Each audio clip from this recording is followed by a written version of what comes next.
আসসালামু আলাইকুম, আশা করি সকলেই ভালো আছেন। আজকে আমি আপনাদের মাঝে নতুন একটা টিউটোরিয়াল নিয়ে আসলাম। তোমার ডিসপ্লেতে যে ডিজাইনটি দেখতে পাচ্ছেন, এই ডিজাইনটি আমি আজকে আপনাদের করে দেখানোর চেষ্টা করব।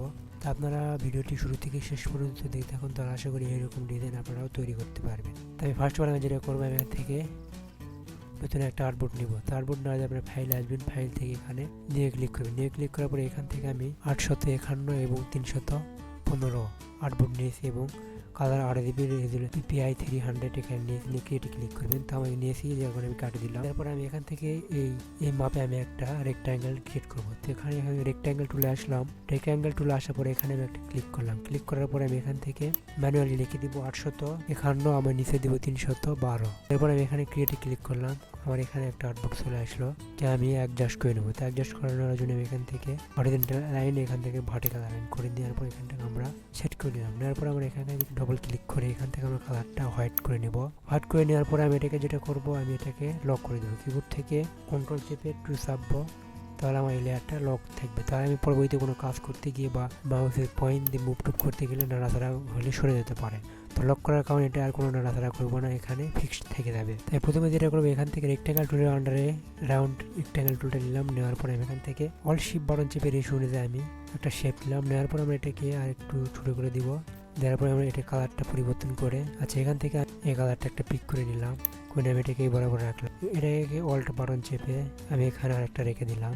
এটাকে আরেকটা রোল বাটন চেপে আমি এটাকে আরেকটু রোটেট করে দিলাম, দিয়ে বরাবর করে নিলাম। এটাকে আরেকটু আমি ছোটো করে নিলাম। এটাকে আমি বরাবর করে এটাকে আরেকটু, তারপরে এই শেপগুলোকে নিয়েছি। আমি এখন এখানে যেটা করবো, এটাকে এই শেপটাকে আমরা স্ট্রোক কালার রাখবো এবং ফিল কালারটা অফ করে দেবো। তো তার জন্য এখান থেকে ক্লিক করলে এখান থেকে নন কালার করে দিলাম। তারপর আমরা এখান থেকে আবার এই কালারটা ব্ল্যাক করে দিলাম। তারপর আমরা এটাকে আরেকটু বাড়াই নেব স্ট্রোকের সাইজটা আমরা। তাহলে এই পর্যন্ত আমরা রাখতেছি। রাখার পরে আমরা এটাকে একটু অ্যাডজাস্ট করে নিই। নেওয়ার পরে আমরা এটাকে আমরা সিলেক্ট করে আমরা কালারটা একটু পরিবর্তন করে দিই। সিলেক্ট করে আমি এখান থেকে আমরা পেন ব্যাগের টুলটি নেওয়ার পরে কালারটা পিক করে, তবে এখান থেকে এই কালারটা আমরা এখান থেকে পিক করে দিলাম। দেওয়ার পরে এটাকে অল্ট বাটন চেপে আর একটু কপি করে নিব। কপি কিনে আমি এটাকে এই বরাবর রেখে দিলাম। রেখে দেওয়ার পর আমরা এটাকে অবজেক্ট থেকে সিলেক্ট করার পর অবজেক্টে যাবো। অবজেক্ট থেকে এক্সপান্ড অ্যাপিয়ারেন্স থেকে আবার এক্সপান্ড করে দিব। ওকে, তাহলে আমাদের স্ট্রোক থেকে শেপে পরিণত হয়েছে। তখন আমি যেটা করব, আমরা এই শেপটাকে ধরবো। আমরা এখান থেকে সিলেকশন টুলটি নিব। এবারে সিলেক্ট করে কিবোর্ড থেকে কন্ট্রোল সি চেপে কন্ট্রোল এফ চাপবো এবং এটা আমরা কালারটা পরিবর্তন করে দিয়ে আপাতত একটা কালার দিই। এখান থেকে কালারটা দিলাম। দেওয়ার পর আমরা এখান থেকে কিবোর্ড থেকে আপ আরও চেপে একটু উপরে উঠে নিলাম। উপরে উঠে নেওয়ার পর আমরা এটাকে রেখে দেবো।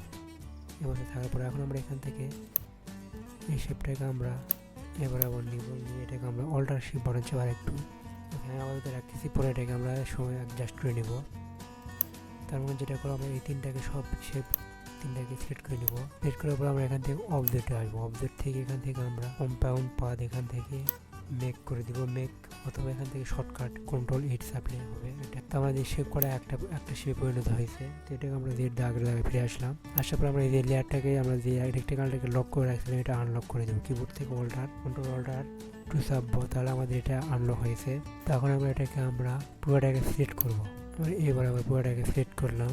সিলেক্ট করার পর আমরা এখান থেকে ডিরেক্ট সিলেকশন টুলটি নিলাম। এরপর দেখতে পাচ্ছি আমার মাউসের এখানে প্লাস পয়েন্ট আছে।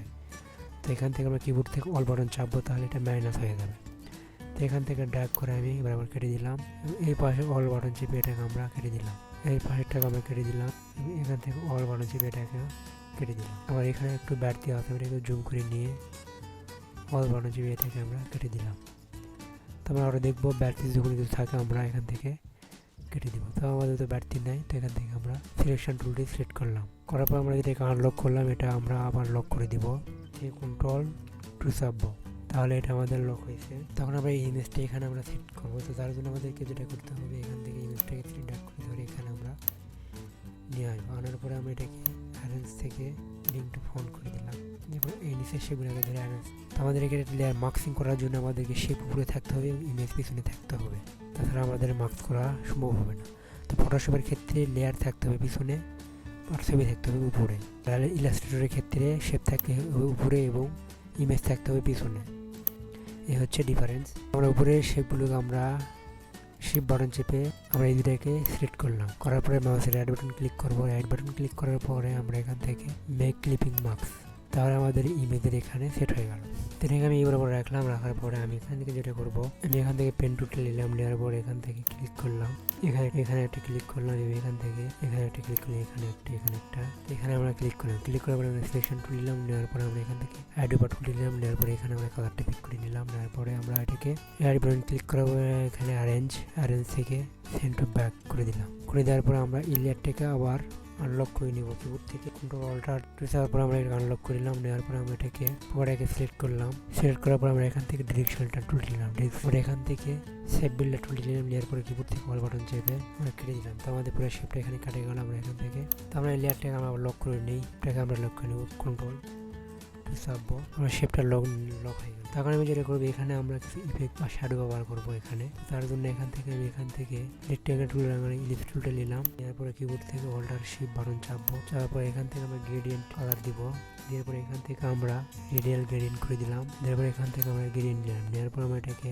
এখান থেকে কালারটা একটু এই টাইপের কালার দিলাম, নেওয়ার পর ওকে করে দিলাম। ওকে, তবে এবার রাখলাম, রাখার পরে আমরা এটাকে ড্র্যাগ করে ধরে আমি এখানে নিয়ে আসলাম, আনার পর এটাকে আমরা অ্যারেঞ্জ থেকে ব্যাক ফরওয়ার্ড করে দিলাম। দেওয়ার পরে এখন এখানে ইফেক্টে যাবো, ইফেক্ট থেকে ব্লার থেকে গুশন ব্লার, এখানে আমরা পজিশন একটু নাড়াচাড়া করে দেখবো, আর একটু নিচে আনার পর আমরা এখান থেকে গ্রেডিয়েন্ট টুল নিলাম, নেওয়ার পর এটাকে আমরা একটু দেওয়ার পর এটাকে ধরে এবার আবার নিয়ে আসলাম। সিলেক্ট থাকা অবস্থা আমরা এখান থেকে ট্রান্সফার থেকে এখান থেকে আমরা মাল্টিপ্লাই করে দিলে স্ক্রিন আমরা দেখবো এখান থেকে কোনটা, এখান থেকে মাল্টিপ্লাই করে দিলাম। দেওয়ার পর আমরা এখান থেকে অপাসিটিটা কমিয়ে দিয়ে দেখি। ওকে, আমি এই পর্যন্ত রাখলাম, রাখার পরে এটাকে আমরা একটু ইফেক্ট থেকে আমরা এখান থেকে স্টাইলিশ আমরা এখান থেকে আর একটু কমিয়ে দেখি মান। ওকে, আমি এবার রাখলাম, রাখে আমি ওকে করে দিলাম। এখন আমরা যেটা করবো, এখানে আমরা টেক্সট লিখবো, টেক্সটগুলো লেখার জন্য আমি আমার এখান থেকে টেক্সটগুলো কপি করে নিয়ে আসতেছি, প্লিজ ক্লিপিং মাস করে দিলাম। দেওয়ার পর আমরা এই শেপটাকে এটাকে আনগ্রুপ করে নিলাম, ড্র্যাগ করে ধরে এখানে নিয়ে আসলাম। তারপর আমি এটাকে আপাতত এই পর্যন্ত রাখতেছি এবং বাকি লেখাগুলো আমি এরকম করে এখানে নিয়ে আসছি। তবে সকল লেখাগুলো আমি ওখান থেকে ড্র্যাগ করে ধরে এখানে নিয়ে আসলাম, আনার পরে এখানে বসিয়ে দিলাম। তারপরে আমি এখান থেকে কালারগুলো পরিবর্তন করে দিব। তো কালারগুলো পরিবর্তন করার জন্য আমি এখানে এটা সিলেক্ট করলাম, করার পরে আমরা এখান থেকে অ্যাড ওভার টুলটা দিলাম, যাতে নিয়ে আমি এই কালারটা এখানে পিক করে দিলাম। এরপরে আমি এটাকে এই কালারটাকে সেট করলাম, করার পর এখান থেকে অ্যাড ওভার টুল নিলাম, নেওয়ার পরে এখান থেকে আমরা যে কালারটা দিব এখান থেকে আমরা এটাকে সিলেক্ট করে এটাকে পুরোটাকে সিলেক্ট করলাম, করার পর এখান থেকে অ্যাড ওভার টুল নিয়ে আমরা এই কালারটা করে দিলাম। এই শেপগুলোকে আমরা আনগ্রুপ করে দিব, আনগ্রুপে এই দুটাকে সিলেক্ট করলাম, করার পরে আমরা এখান থেকে এই কালারটা অথবা হলুদ কালার দিতে পারি। তারপরে এখান থেকে অ্যাড ওভার টুলটি নিলাম, নেওয়ার পরে এই কালারটা করে দিলাম, এটাকে আমরা সিলেক্ট করে গ্রুপ করে দিলাম। তবে আনগ্রুপ করে আমরা দেখি হলুদ কালারটা দেখি এরকম লাগে, এটাকে সিলেক্ট করলাম, করার পর আমরা এখান থেকে এই কালারটা আমরা এখান থেকে হলুদ কালারটা দিলাম এবং এটাকে আনগ্রুপ করব, আনগ্রুপ করে আর নিচের থেকে সিলেক্ট করে আমরা এখান থেকে অ্যাড ওভার টুল নিয়ে এখান থেকে এই কালারটা এরকম টেক্সটটাকে আমরা হলুদ করে যদি করে দেখি এরকম লাগে, এটাকে আমরা টেক্সটটাকে সিলেক্ট করলাম, করার পরে আমরা এখান থেকে অ্যাড ওভার টুলটি নিয়ে এটা অতটা বোঝা যাচ্ছে না, তো আমরা এটাকে যেহেতু আমি এগুলো ব্ল্যাক ব্যবহার করছি, এখানে আমরা এখান থেকে কালো কালারটাই ব্যবহার করি, ওই কালারটা এটার সাথে যাচ্ছে না আর কি। আমরা এটাকে শেপটাকে কালো কালার দিই, এখান থেকে আমরা টেক্সটটাকে সিলেক্ট করে আমরা এখান থেকে এটাকে ব্ল্যাক কালারই করে দিই। তোমরা এখন আমরা নিচের এই গোলাপি লেয়ারটাকে সিলেক্ট করলাম, করার পরে আমরা এখান থেকে ডবল ক্লিক করে নিচের লেয়ারটাকে সিলেক্ট করতে হবে, করার পর ডবল ক্লিক করে এখানে এই কালারটা দিলাম এবং উপরেরটা দিলাম, আমরা উপরেরটা দেবো আমরা হলুদ কালার, এখান থেকে এই কালারটা আমরা পিক করে দিলাম। দেওয়ার পর আমরা এখান থেকে এই টেক্সটগুলো আমরা এই কালারটা করে দিই, টেক্সটগুলো আমার অতটা বোঝা যাচ্ছে না, সিলেক্ট করে আমরা এখান থেকে তার ব্ল্যাক কালারটাই রাখি। তো রাখার পর এটাকে সিলেক্ট করে এটাকে আমরা একটু এই টাইপের কালার রাখলাম। এখন আমরা কিবোর্ড থেকে কন্ট্রোল আর চাপবো, আর গাইড নেবো, নিয়ে বরাবর আমরা আমরা এটাকে অ্যালাইন করে নেবো, লেখাগুলোকে এটাকে আমরা সিলেক্ট করবো, কন্ট্রোল জিতে গ্রুপ করবো সব কয়টা করে আমরা এখান থেকে এই লাইনের সাথে মিলাই।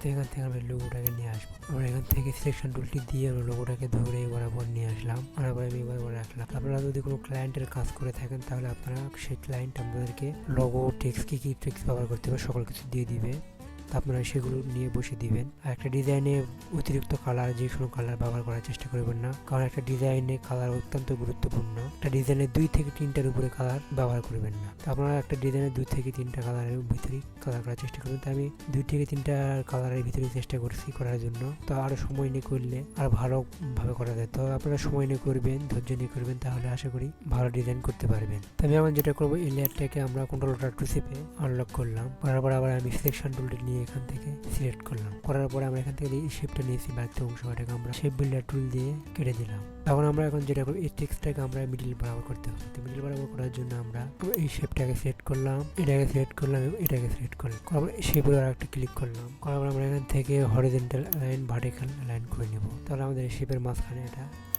সেট হয়ে গেল। অল্ট্রা শেপ এটাকে একটু ছোট করে দিলে তাই এটা যদি চাইলে এখন বিভিন্ন কালার আমরা এই শেপে দিলে পরিবর্তন হয়ে যাবে। তাই আমি এটাকে ডবল ক্লিক করে এখানে হোয়াইট করে দিই, তাহলে দেখতে পাচ্ছেন আমার কালারটা পরিবর্তন হয়। এখানে আমরা এই লক করা যে আমরা আনলক করলাম লেয়ারটাকে বা শেপটাকে, শেপে আমরা এখন যে কোনো কালার ব্যবহার করে দিতে পারি। এখান থেকে আমরা চাইলে রেড করে দিব, দেখতে পাচ্ছেন। এখান থেকে আমি হোয়াইট কালারটা রাখতেছি। এখানে একটা সমস্যা হচ্ছে, এটাকে আমরা আর একটু বড় করে দিই এবং টেক্সটটাকে ধরলাম এবং নিচের শেপটাকে শিফট চেপে ধরলাম। ধরার পর এখানে কালার শেপের একটা ক্লিক করলাম। এখান থেকে আমরা এটাকে মিডল বরাবর করে দিলাম। এখানে আমি একটা লোগো এমনি ব্যানার ইউজ করলাম। আপনারা আপনাদের লোগো ইউজ করবেন অথবা কোনো ক্লায়েন্টের কাজ করলে সেই ক্লায়েন্টের লোগো এবং টেক্সট কি কোথায় কি ব্যবহার করতে বলবে সেটা শুনে সেগুলো ব্যবহার করবেন। তাই পুরোটাকে ধরে সেট করলাম। সেট করার পরে তার আগে আমি গাইডটাকে আনলক করে দিই এবং কিবোর্ড থেকে ডিলিট করে দিলাম। পরে আমরা সিলেক্ট করলাম। সিলেক্ট করার পরে কন্ট্রোল জি দিয়ে ক্লিক করে দিলাম। তারপর আমরা সরালে যেখানে ইচ্ছে সেখানে সরাই নিতে পারবো। দেখতে পাচ্ছেন এই হচ্ছে আমাদের ডিজাইন। তো এখানে রেখে দিলাম। তো এরকম সেভ করার জন্য আপনারা বিভিন্ন যে ফরম্যাটে সেভ করবেন সেই ফরম্যাটে সেভ করতে পারবেন। তো আমি এখান থেকে এক্সপোর্টে ক্লিক করে এক্সপোর্ট থেকে এক্সপোর্ট অ্যাস, এখান থেকে আমি পিপিআই দিলাম, দেওয়ার পরে জিপিজি, এখান থেকে আমরা ডেস্কটপ লোকেশন সিলেক্ট করে দিলাম, দিয়ে ওকে করলাম। এখান থেকে ওকে করে দিলাম। এটা আমি দেখতে চাইলে আমি এখানে এই যেটা আমার ডিজাইন, আমার এখানে কিছু সমস্যা দেখতে পাচ্ছেন এখানে বাড়তি। এটা সমস্যার সমাধান করার জন্য যেটা করতে হবে, আমরা এখান থেকে যখন সেভ করবো আবার ফাইলে আসবো, ফাইল থেকে এক্সপোর্ট থেকে এক্সপোর্ট অ্যাস। এখানে দেখতে পাচ্ছেন এখানে ইউজ আর্টবোর্ড, শুধু আমাদের আর্টবোর্ডে যেগুলো থাকবে সেগুলো সেভ হবে, বাড়তি যেগুলো সেগুলো সেভ হবে না। যার জন্য আমাদের এখানে টিক মার্ক দিতে হবে। দেওয়ার পরে আমি এবার পিপি দিলাম শুধু, দেওয়ার পরে আমি এখানে এক্সপোর্ট দিলাম, দেওয়ার পরে আমি ওকেতে ক্লিক করলাম। এটা আমি কেটে দিলাম। দেওয়ার পর আমরা এবার এটাকে উপর ঘুরিয়ে দেখেন আর সমস্যা ওটা থাকবে না। দেখতে পাচ্ছেন আগে যতটুকু বাড়তি ছিল অতটুকু বাড়তি নাই। তো এই ছিল আজকে ভিডিওটি কেমন লাগলো, ভিডিওটি ভালো লাগলে লাইক করবেন এবং চ্যানেলটি সাবস্ক্রাইব করে পাশে থাকবেন এরকম নতুন নতুন ইন্টারেস্টিং ভিডিও পেতে। তো সবাই ভালো থাকবেন, সুস্থ থাকবেন, আল্লাহ হাফেজ।